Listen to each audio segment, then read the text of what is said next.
শিকার করে ভরপেট খেয়ে এসে একদিন এক সিংহ ঘুমাচ্ছিল জঙ্গলে।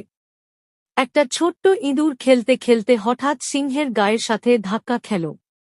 অমনি ঘুম ভেঙে যায় সিংহের। সে রেগে গর্জে ওঠে, কে কে আমার ঘুম ভাঙাল?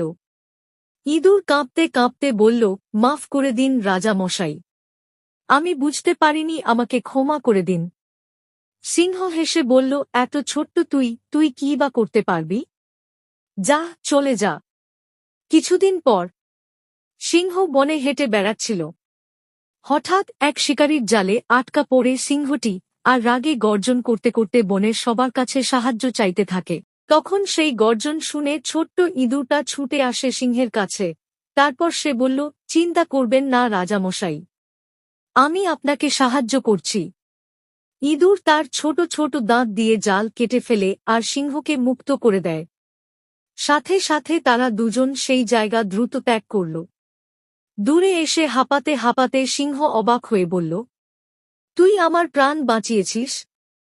ইঁদুর হেসে বলল, মনে রেখো, ছোটরাও অনেক বড় কাজ করতে পারে, ছোট বলে কাউকেই তাচ্ছিল্য করা ঠিক নয়। তারপর থেকে তারা দুজন ভালো বন্ধু।